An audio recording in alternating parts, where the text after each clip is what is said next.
Okay. Yeah. So it's wonderful to be here in Barcelona. I was in Barcelona before, about 15 years ago. So I'm looking forward to exploring it again and getting to know it a bit better. And it's wonderful to be here today, this lunchtime, with you people. És fantàstic ser aquí a Barcelona una altra vegada. Hi vaig ser ara ja fa molt de temps, fa 15 anys, i m'han dit que ha millorat, evidentment, i amb moltes ganes d'explorar-la i de ser aquí ara amb vosaltres. I'm here because I write books, and I write books for young people. I never expected to do that. I always wanted to be a writer, but I thought I'd be a writer just for adults, because I thought I'm a grown-up, educated adult. I'll just write books for grown-up, educated adults. And then I was walking along the street one day, and I was ambushed by a story called Skellig. Soc aquí perquè escric llibres per a joves i nens, i la veritat és que és una cosa que no havia esperat mai. Sempre m'havia esperat que faria llibres per adults drets i fets, com sóc jo, i de fet la veritat és que vaig acabar escrivint llibres infantils perquè un dia anant pel carrer em va emboscar, se'm va tirar a sobre una història que es deia Skellig. And as soon as I began to write it down, I got halfway down the first page, and I knew it was the best thing I'd ever written. I knew it was the culmination of everything I'd written before. And I'd been writing for 20 years. And I also suddenly realized, and this is a book for young people. This is a book for children. And I felt liberated by that fact. I tan aviat com la vaig començar a escriure, me'n vaig adonar al cap de portar mitja pàgina que era el millor que havia escrit mai. Jo portava 20 anys escrivint. I també me'n vaig adonar que estava fent un llibre per literatura infantil. I això també em va alliberar. And since then, I've continued to write books for young people. And one of the great things about writing for young people is that you're kind of allowed to explore all the different forms of storytelling. So I write novels, I write short stories, I write picture books, I've written plays, I've written opera librettos, and I collaborate with the most amazing artists. So I've done a lot of illustrated books. I collaborate with musicians. So it's been a great freedom in that sense of writing for young people. I una de les millors coses que m'ha portat la literatura infantil, amb la que he seguit des de llavors, és que m'ha permès experimentar amb molts tipus diferents de creació. Siguin novel·les, siguin obres de teatre, siguin obres gràfiques, i això m'ha permès també col·laborar amb il·lustradors, amb músic, amb gent de tota mena, i és el que m'ha permès aquest tipus de feina. And I realized that writing for young people, that literature for young people, is not some kind of diminished form, but is something that is central to our culture. And it goes along with my sense and our sense, our shared sense, of the importance of children and of children's lives in our culture, that the minds of young people are central to us all. I escriure per a joves i nens, el que m'ha fet adonar és com en formen una part central en la nostra cultura i com d'importants són en la nostra manera de veure les coses i per tots nosaltres. And when I write for young people, each book that I write, each story that I write, I'm seeing the world again through the eyes of a child, often through a child narrator, a young narrator. And it allows me to see the world anew. And it kind of reminds me that for every young person, the world is brand new. When we get older, we think, oh yeah, it's just the world, we can get bored by things. But for young people, for children, the world is fresh, brand new. The world is recreated every day. I l'escriure per a nens i joves, el que em permet fer és tornar a veure el món com si fos nou, com si fos revivre'l de nou. I em recorda precisament que per als nens, pels que acaben de venir també a aquest món, ells experimenten aquest món per primera vegada. Per ells sempre és nou. And I was asked a couple of years ago, it was kind of a very straightforward question, and this person said, what is the purpose of your work? And I thought, well, the purpose of my work is to make something that I think is beautiful, to try and make sort of fine literature. But then I suddenly thought, actually, why do I write for young people? I write for young people in order to liberate them, in order to make them feel free, in order to make them feel that they can truly become themselves. I de fet fa 2 anys em van preguntar quin era el propòsit, la vocació de la meva obra. I primer vaig pensar, bé, fer alguna cosa que sigui bonica, que sigui maca. Però després vaig pensar, de fet, escric pels joves i pels nens per alliberar-los, perquè siguin lliures. And the sense that these people that I write for, these young people that we are all fascinated by, that we all work for and work with, maybe can help to bring about a better world, that the world might be made better by the people who read my books. And the English poet Ted Hughes once said, he said, "Every new child is nature's chance to correct culture's error." I per què aquests joves? Doncs perquè crec que ens poden donar un món millor. Precisament, Ted Hughes, el poeta, va dir cada nou nadó és l'oportunitat que ens dona la natura de fer un món millor. So here am I now with my new book, which has just come out with my wonderful Spanish publishers, Duomo, who I am very close to and who I feel very happy and proud to be published by. And this book is set in the north of England. I come from the north of England. I was born in a city called Newcastle, which is it's the most northern English city. Beyond Newcastle is Scotland. Has anyone been to Newcastle? No.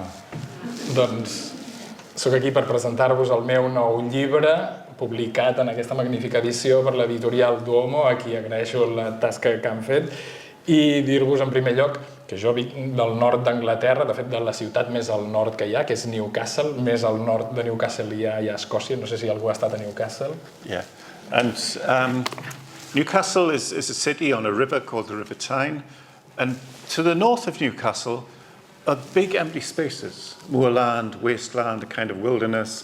We have fantastic beaches, the sea is very cooled, but it's all very beautiful and very strange, and it's like a kind of wilderness. I Newcastle envolta el riu Tyne, que passa per allà, però ja més enllà el territori és molt salvatge, hi ha molta natura, hi ha paratges erms, hi ha boscos, hi ha platges, i realment és un paratge molt natural i molt feréstec. And that sense of having a kind of wilderness around me, just above me, has been really kind of important to me as I've lived and grown and as I've written. And in this book, this is a story about a girl called Sylvia Carr who leaves the city. She's taken out of the city and is sent into the wilderness. She goes to the wilderness with her mother. And she doesn't actually want to go. She wants to stay in the city and be with her friends.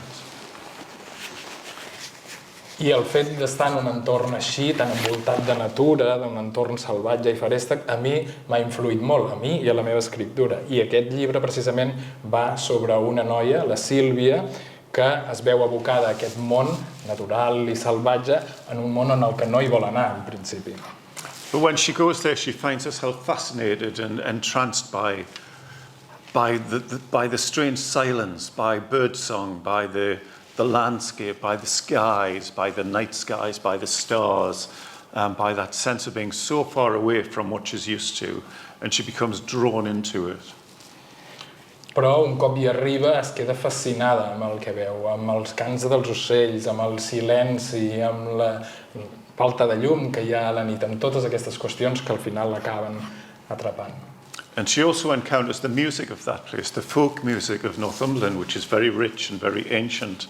And with her friend Gabriel, she begins to enjoy that music.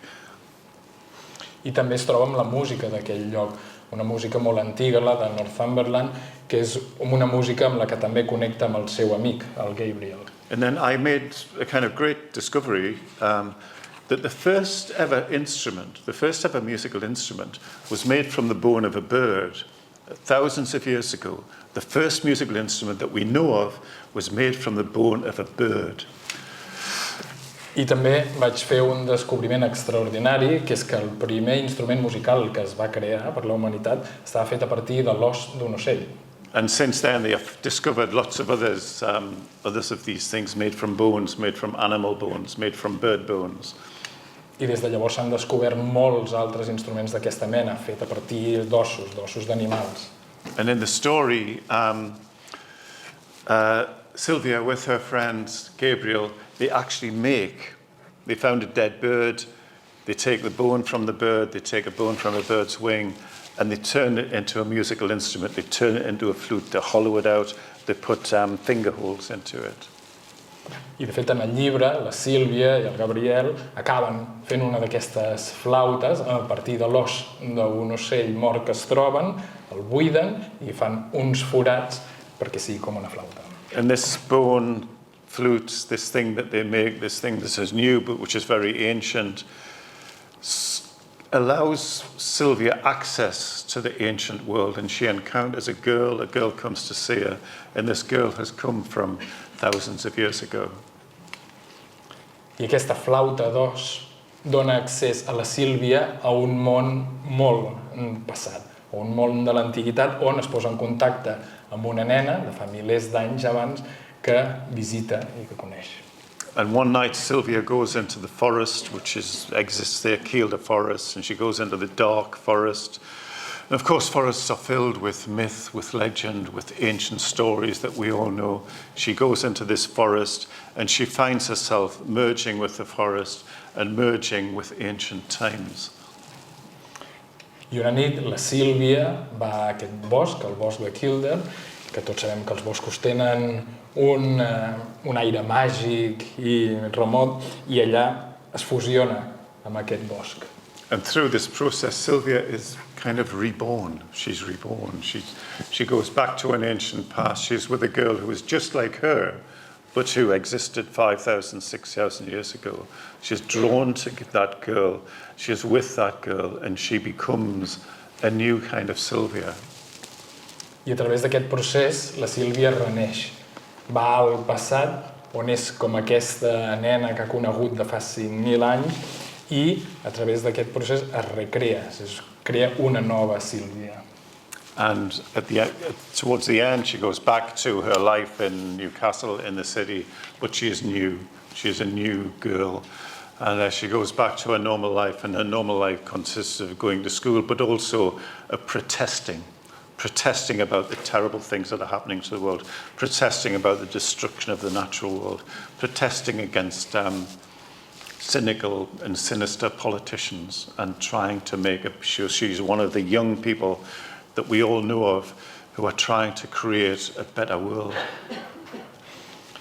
I al final torna a la ciutat de Newcastle, però torna sent nova, torna com una nova persona, i torna a la seva antiga vida, però torna canviada, torna expressant-se, manifestant-se en contra dels desastres que patim al món, en contra dels polítics que fan el que fan. És una nova persona que s'expressa en contra de tot això. And the book is also about music. It's about music and about song. And when I was writing it, I felt as if I was writing a novel, but that also I was writing a song. I was writing a kind of a musical. And I was aware as the words were coming through me like songs. The words were singing their way through me onto the page. I el llibre va sobre la música, però també en el moment d'escriure'l era com si estigués escrivint música, com si estigués composant. Les paraules em venien com si fossin part d'una cançó. Yeah, and so there's the book, Bone Music, El Canto del Bosque. And in both languages, it looks beautiful. It looks perfect. Look at it. Look how beautiful. You don't even have to read it. It's just gorgeous. Yeah. Doncs aquest és el llibre, Bone Music, El Canto del Bosque, els dos en edicions perfectes, tant si és en anglès com si és en castellà, i ja ho veieu que l'aspecte és perfecte, no cal pràcticament ni llegir-se. And when I was a boy and I wanted to be a writer, this terrified me because I thought, I'll never be able to do that. I thought, my mind doesn't look like that. How can I ever produce something like that when my mind is just a chaos, a kind of filled with all kinds of mess? My mind doesn't look like that. My mind isn't perfect. None of our minds are perfect like that. I de fet, de petit, quan veia un llibre així, m'aterroritzava, perquè els nostres caps no són així, no funcionen així, no són com aquest llibre, no funcionen d'aquesta manera, són molt més caòtics, i quan veia això era una cosa que m'aterria. But my books don't start like that. They start in artist sketchbooks. So I use artist sketchbooks, big blank pages, which are kind of, on the one hand, you think that's kind of scary because a blank page. How do I ever write anything? Però en realitat els meus llibres comencen amb uns quaderns per esbossos com aquests mateixos. Sí, amb les pàgines en blanc, que també són terrorífiques, no? Com haig de començar?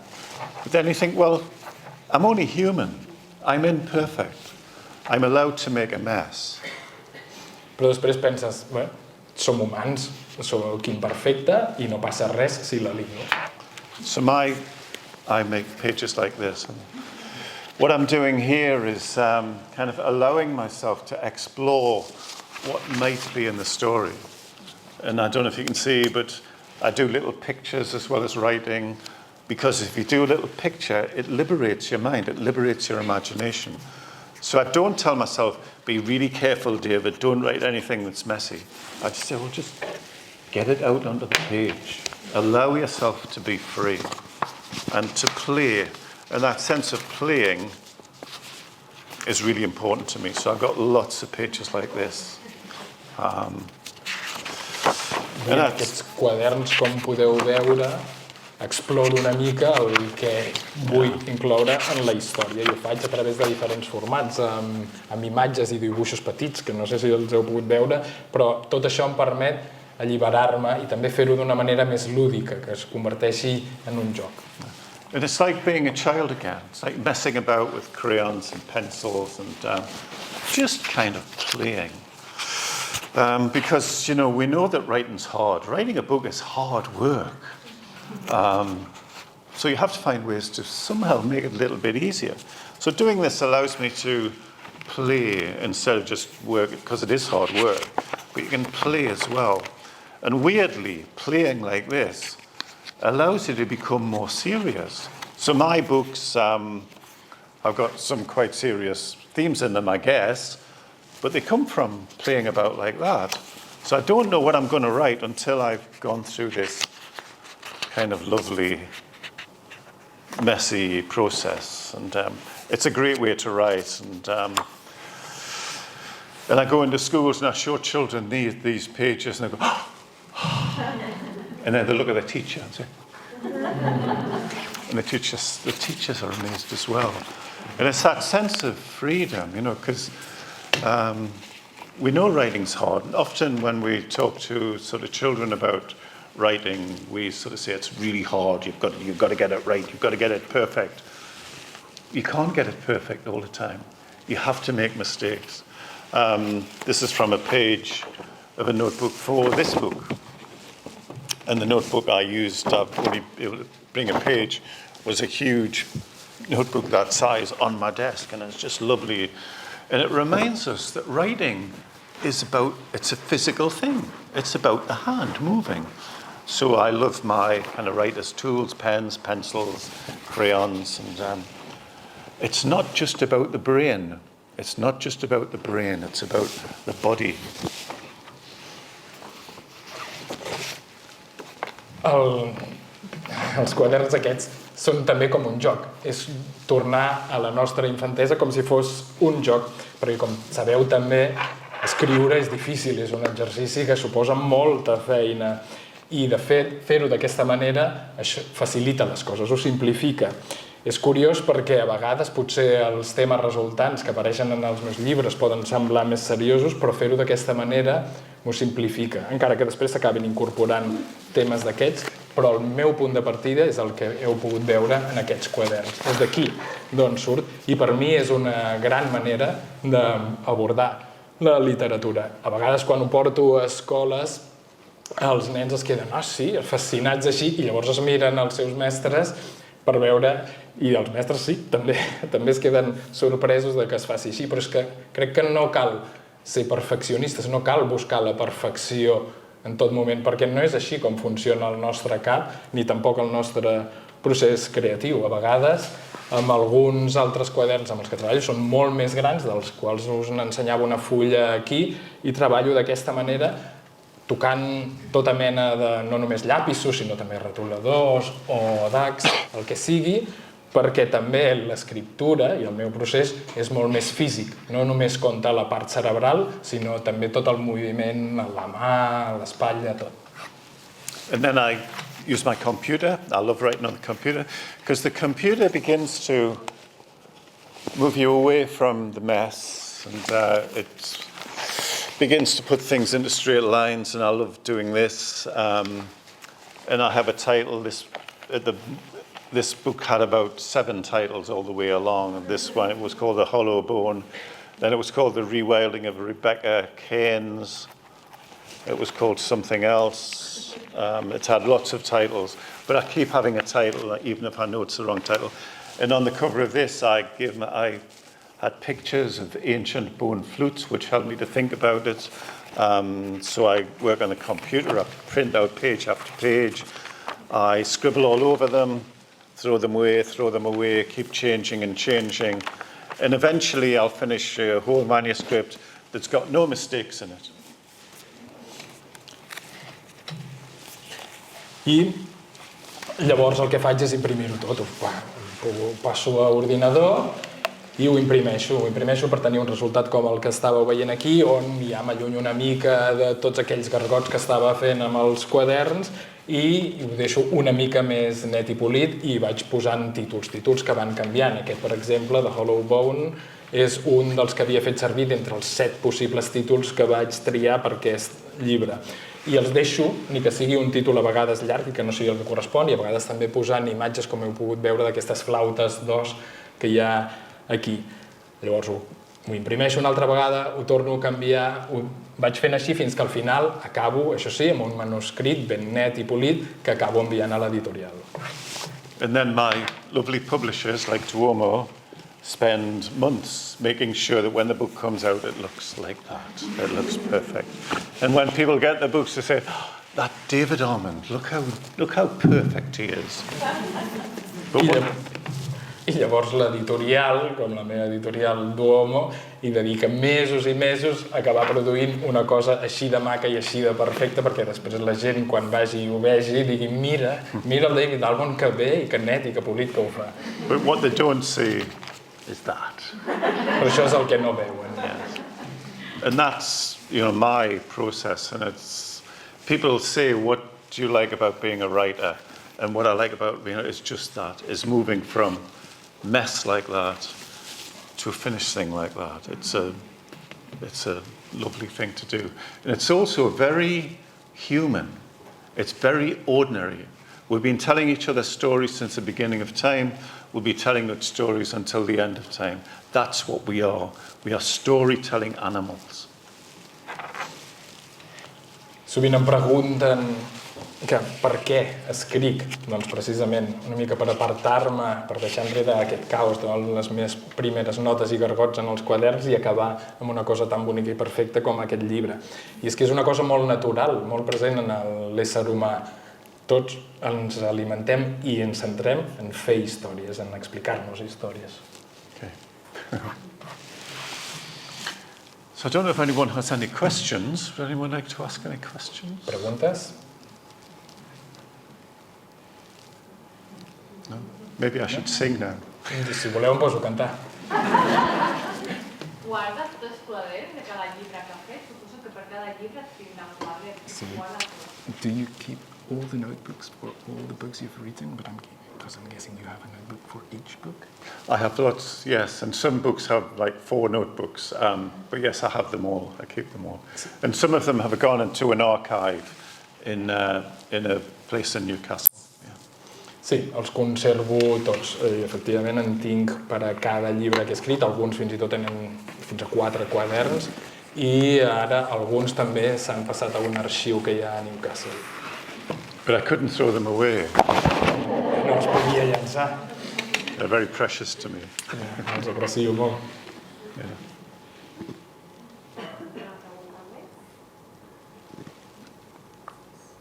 Any more questions? I think there is Yes, one of them. yes, good.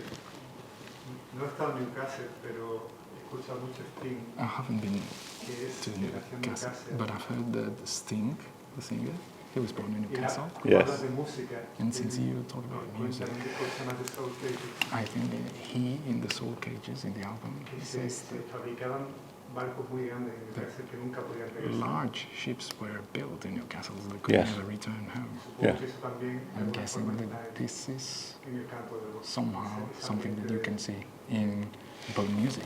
Right? Absolutely. Yes. Sting grew up just across the river from me. de- ¿Ya? Yeah. Yeah. L'Sting, sí, justament va néixer a l'altra banda del riu on visc jo. And both Sting and I have worked with a Northumbrian musician called Catherine Tickell. I tant ell com jo hem treballat amb una música de Northumbria que es diu Caterina. Yeah, and the ships that were built at the bottom of Sting Street, I could see from my side of the river huge ships. Yeah. I els vaixells dels que parla l'Sting, precisament el seu àlbum, jo mateix els podia veure al final del carrer amb els enormes màstics. Yeah. Sí. Yeah. Yeah. He's a wonderful songwriter, Sting. És un compositor fantàstic. Yeah. Talking about music, what do you think that would be the perfect soundtrack for your book? Pregunta per la banda sonora perfecta pel seu llibre. For this book, I think the music of Northumbrian folk music, and also music played by ancient bone flutes. Yeah, that would be the best music. Yeah. Doncs per aquest llibre crec que la música tradicional de Northumberland i també música tocada amb flautes d'os. Yeah. Yeah.